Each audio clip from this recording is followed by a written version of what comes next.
Focus with Farr, a discussion of national issues that matter to the Central Coast, with 20th District Congressman Sam Farr. Hello, welcome to another program of Focus with Farr.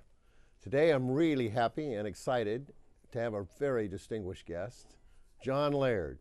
I don't think I have to introduce you all to John Laird. He was your mayor of Santa Cruz. He was your trustee at Cabrillo College. He was your state assembly member for 6 years from the Central Coast. And now he's Secretary of Natural Resources for the entire state of California. Probably the most important natural resource job in America because of all the diversity of resources that we have. Welcome to our program here, John. It's a pleasure to be here. Well, I want to ask you, I mean, you've been in elective office so many times and you know it, and most of it, I mean, mayor and trustee and an assembly member representing the Central Coast, growing up there, being all part of every politic I can imagine that you know it so well. Then you get this awesome job by Governor Brown appointing you as Secretary of Natural Resources, one of the, probably the most important secretary cabinet jobs in California. And what's it like to go to the big tent from local? What was your biggest surprise? Well, actually, one of the great joys, which you will burst out laughing about, is I don't have to call for money. It is a great thing. No fundraising. Yeah, no fundraising unless it's with the legislature and the governor for the budget every year. I think the thing that, and I shouldn't have been surprised, is how much you can get done. And these days when people don't have much faith in the ability to get things done, the fact that you really can. I mean, on the administrative level, without having to pass, because you already have the authorities in law in California. Well, one example, just what happened on my very first day. I get there for my very first day, and an old friend of mine, Wes Chesbro, he and I were city council members together. We were budget chairs together. He's in the state assembly, and he calls and he says, I know you're working on marine protection. We're going to do the last designated areas in the north coast of California. I don't think the tribes were given a fair shake in the law, and I want to do a bill that does some kind of carve out for tribes. And I said, well, I obviously know how the legislative process works, so you're not going to have to amend the guts of the bill in for 3 months. So would you give me 3 months to negotiate with the tribes and see if I can find a way that they work together with marine protection? And it was hard. It was right when we started the administration, but I was able to do it. And last fall, I led a delegation from California to the International Wilderness Conference in Spain. The majority were tribal representatives, and they talked about California having such a wonderful series of marine protected reserves and how the rest of the country and the world could do well to follow California's example. And I had to smile because it was those negotiations within the law that made that happen and brought about that moment. Well, I'm so proud that you're there because of all your background and knowledge and your value system that you bring to it from being part of the Central Coast, where we're very, I mean, I always think that the legislators that I served with, even before me when my father and then Don Grunsky, and even though Don was conservative, Republican, who beat my dad in 1996, but he paid attention to coastal zone management legislation and stuff like that. He was much more of an environmental politician than most of the Republicans were at that time. And I think it's because the district so exemplifies or clamors for people to being, find a balanced, environmentally balanced approach to all these other issues that are facing California. And let's talk about these coastal zone protected zones, because you create them in California. We have zones created in federal law, but I don't think we've ever created one. We've left it up to the states to do it. The states have jurisdiction out to, 12 miles, or the mile, at least the Coastal Act recognizes that zone, and we have exclusive economic zone out to 200 miles. But California jumped ahead of the federal government, and probably jumped ahead of every other state in trying to start to planning in the ocean and doing, it's anathema back here to talk about spatial planning in the ocean. Think, oh, that's UN woo, woo, woo, we're going to have everybody taking away our sovereignty if we do any zoning or master planning of the ocean. But in reality, that's the only way to manage the ocean. There's certain areas that ought to be set aside for fish nurseries because it's got the habitat to raise the fish. There are other areas that could be set aside if you're going to have to build a reef or build some wharfs or things like that. There are things we can do, and we just have to know more about the ocean, and I'm really proud that you led this.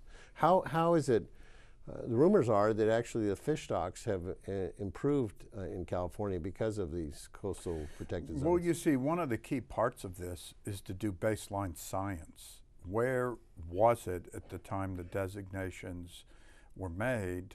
What are the changes year to year?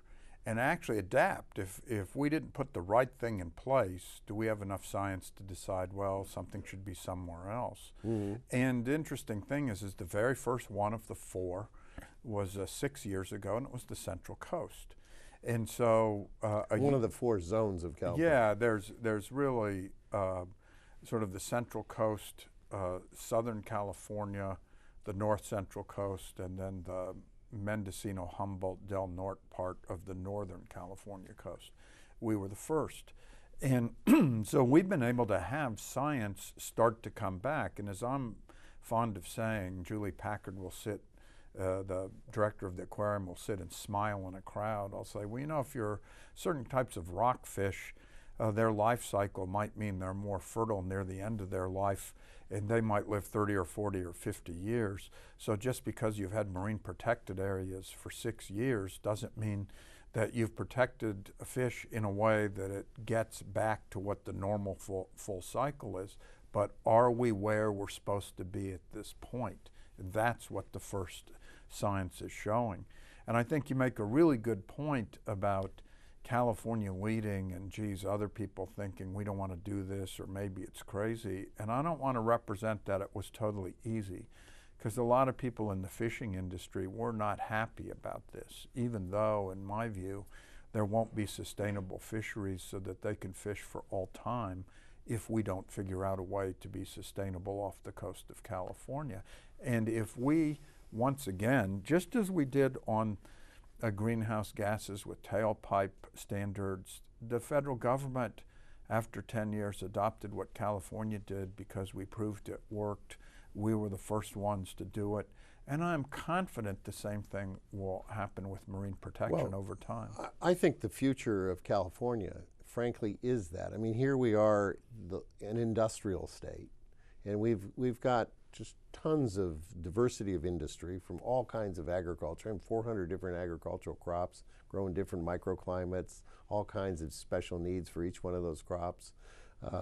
We've also have, you know, biotech industry and Silicon Valley industry and I mean, you just aerospace industry and movie industry and all these industries in California. And in many ways, we've also have the toughest standards. We have the toughest labor standards and OSHA standards, and in people able to organize unions, including in the agriculture section that isn't able to do in any other state. So California is both of that dilemma in politics. The hardest part of politics is suggesting you do something different. It's change. It's like, you know, I always remind people, look at how hard it is to go on a diet, because you got to change the way you're eating. And it's very hard once you do it to even stick with it. But change is what people resist. And I think California, through its politics, has had that change process very transparent in the state legislature. Obviously, there's always pressures to want to do the, you know, push for the change, to do better, upgrade many ways, and we've done that with our environmental laws, and yet our economy is surviving. So the point is that I think that California has historically, and is now, particularly with the recovery, and will in the future be the model for the United States on how to do whatever environmental management, best management practices, whether it's on land or in sea or in the air or in the water. We will lead the nation because of the fact that we've already proven that we can do this and sustain a growth economy. And you are asking what it's like to be secretary and what it's like to look at the entire state. And you just nailed what it is in many of the different things I do, because we have negotiated with all these stakeholders, tribal, government, irrigators, ranchers, on both sides of the border in Oregon and California and the Klamath, and are looking at a watershed restoration, so the fish die-off that was over 10 years ago will never happen again, where everybody gave something to get something, and now the Senator Wyden from Oregon has introduced a bill recently to try to move that and get that happen. At Tahoe, we negotiated with Nevada to save the Tahoe Compact, to continue to move toward the clarity of Lake Tahoe. And one of the reasons I'm here in Washington talking to you right now is that a number of us will be meeting with different people about desert renewables. And we are trying to do a complete, in the Mojave Desert, desert-wide, at the state level, habitat conservation plan and NCCP, but together with 2 other federal processes, overlap them and figure out where are the best places to do renewable energy projects, and how can we have durable mitigations to protect other places in perpetuity, so that you can streamline the renewable energy but protect the habitat in a linked way, and try to have that done by the end of the Obama administration. So we have that plan in place. So these are the ideas that as we do the investigation as to habitat, and some of that habitat is necessary for migratory animals, and we still have them in California, deer and so on, and bears and mountain lions and all kinds of other elk. I mean, to the point, certainly in the ocean, the fish migrate. So you have to have every place that they're going to be healthy for them to sustain. And you're mapping all those corridors on land and in the sea, are you not? What we are, with one complication, and that is if climate change really progresses the way some scientists are predicting, where the wildlife live, where they can travel, will change as the climate changes. We're even talking about certain species that might survive better at a different altitude over time if, in fact, the climate is changing. And so well, that's really thinking and you're doing it in the political world. That that hasn't been the discussion here in Washington at all. And I just, the point is we can use the phrase climate change in California. That's why it's not been a discussion in Washington. We're not afraid of it. We're worried about the consequences. Sea level rise. We're a coastal state. There's a lot of communities that are affected, and ours being the front line. So. Well, we even did unique California science on climate change and sea level rise. What would it be? Because if you count the bays and the other things, we have 1,100 miles of coastline in California. And if you look at just where people are looking at this program right now, Santa Cruz was one of the 2 harbors hardest hit by the tsunami in Japan in 2011, and yet that's when the tide was out before there was sea level rise. Well, just imagine if both those happen. And a lot of people think of sea level rise and they think of water going up in the bathtub. They don't realize it's the extreme event. It's the 2-year-old cannonballing into the bathtub that is when you really measure the impact from it. And on the coast, we have sewer plants, water plants that are timed to the current sea level. We have housing construction that's nearby. We have whole hosts of things, and we might need to talk about more resilient wetlands and other things that aren't just good public policy, but help in a much better way to deal with a rising sea. And so if I have a problem in my job, it's that it's the complexity and that it's across such a broad array of issues. Well, that's why I love the leadership that you provide and that California provides as a whole in really looking at these controversial issues and trying to find some political compromise. And politics is the art of compromise, and if it's going to be water with farmers or water with fishermen, there is somewhere in here a compromise. People may not like the compromise, but my God, in most relationships you have to make compromises, and sometimes you don't even like that, but it's reality, and that's how we ought to be working. It's because in many of these areas, no action is much worse than any compromise we can take. In the Delta, it's deteriorating with the sea level rising if we're not ready. with but wildlife you know that corridors. you know from politics that when something is very controversial, the easiest thing is to just put off the decision. Let's put it off next year, or let's just have a study, or let's appoint a committee, and something, we think it'll go away. I mean, eventually you have to face it. Let me just ask you, because we're in a drought, and boy, you're the drought czar in California. I mean, all those issues come to you.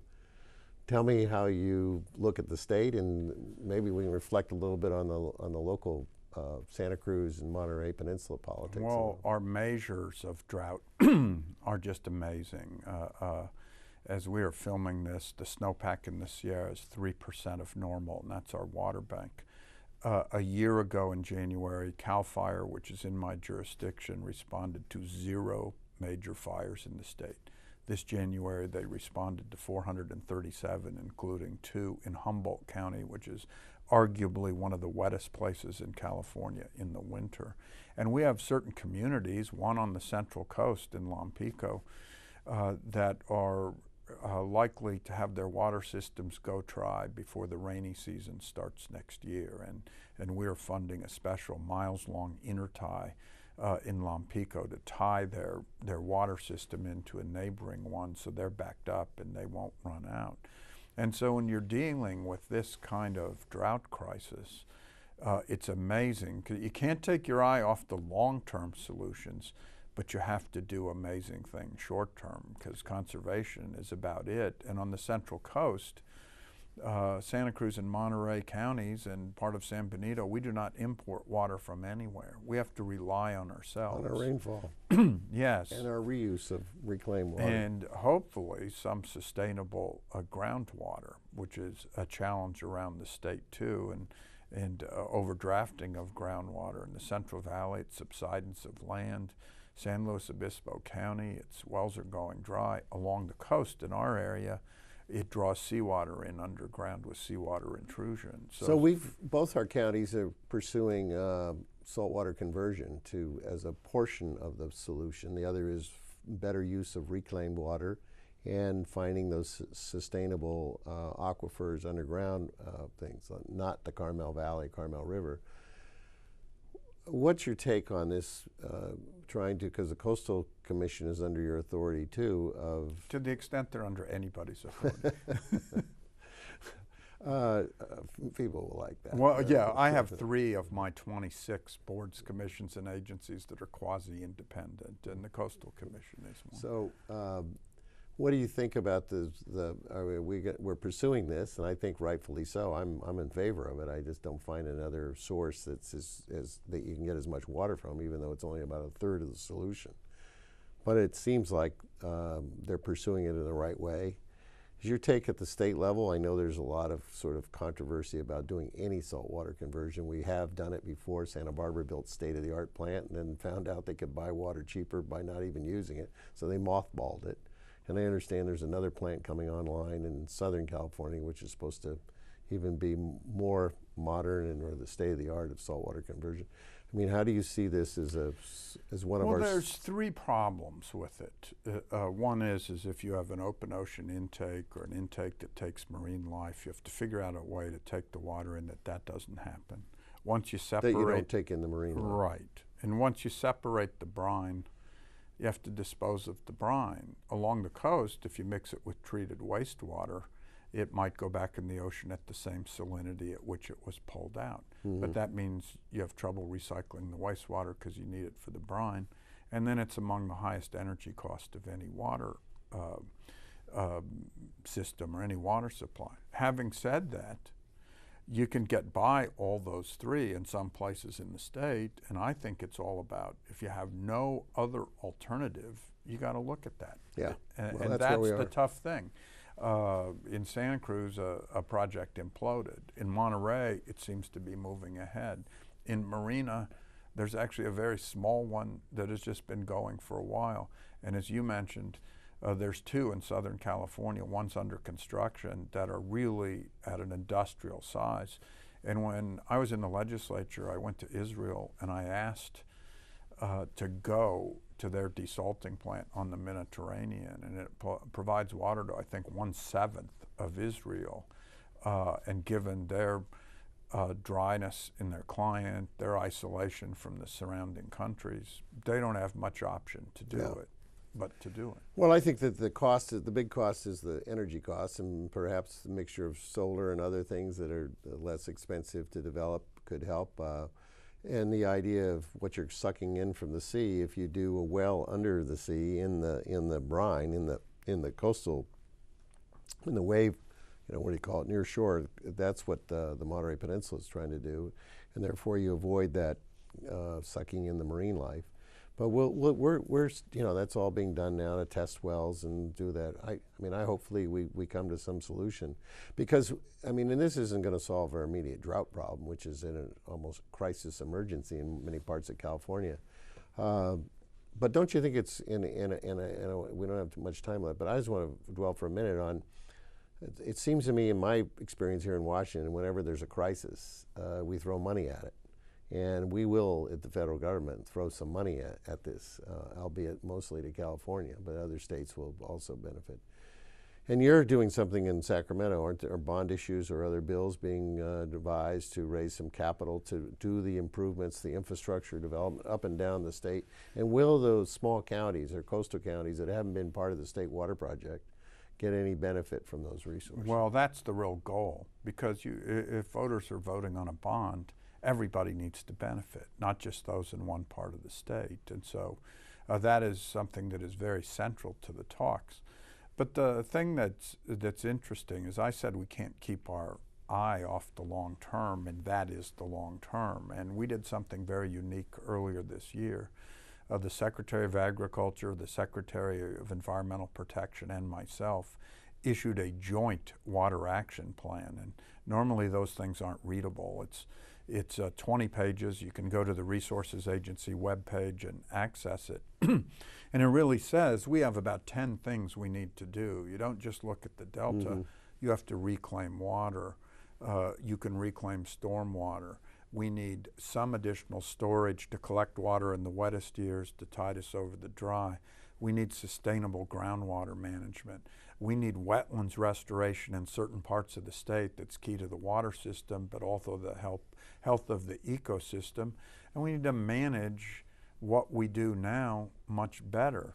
And so a bond would be tied to an overall vision like that. And it's something that we really need to do.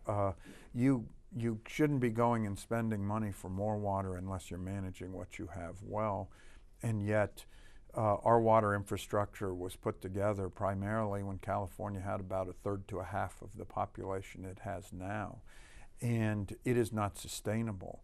If we're going to have, and we're almost at 39 million in California, and we're going to grow to 50 in the next generation, we need to have a sustainable water supply. We need to be more efficient.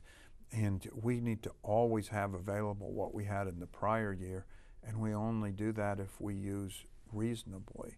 And I think the drought, it's not a time to take dramatic steps just because of the drought, but it's educating people and calling their attention to a situation that was there all the way along.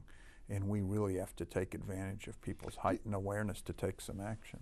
Do we have enough water supply? You think of rain, you think of sewage treatment, you think of rainwater on the streets. I guess those are about the three big ones, or in conversion of salt water. With that, do we have enough water in California to handle this population of 50 million people? Well, one of the little known facts is that Southern California has grown by almost 5 million people in the last generation on the same amount or less water. So actually, we had enough water, and they handled their growth by being much more efficient. We need to do that across the state, and for the first time, we're getting near the state law going into effect that requires water meters in certain places in the Central Valley.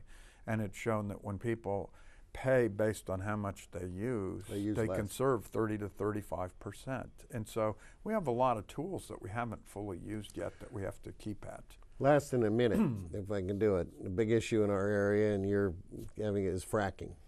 What do we do about California fracking? We've got the oil, people want to get it.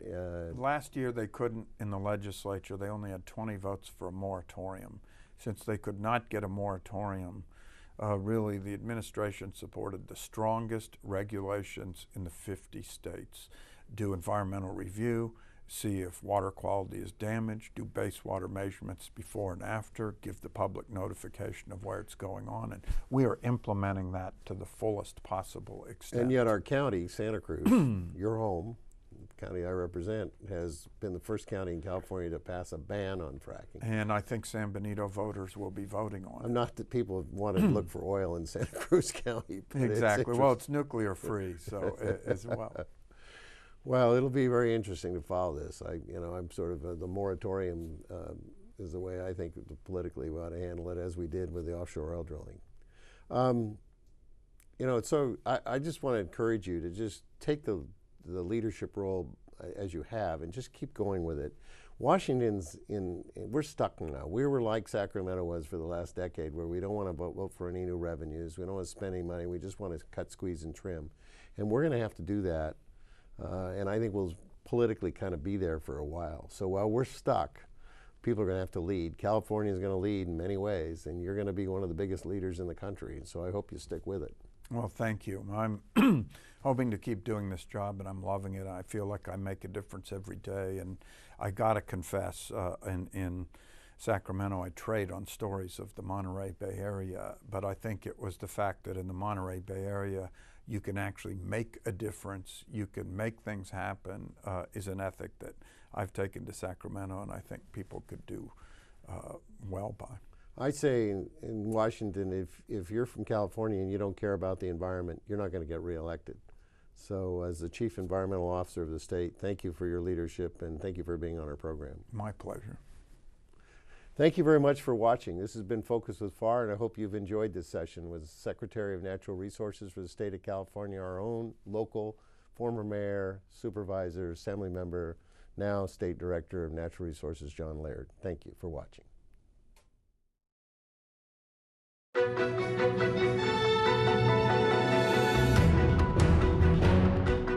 Learn more about Sam Farr's work in Congress, or share your views at farr.house.gov, or follow him on Facebook or Twitter.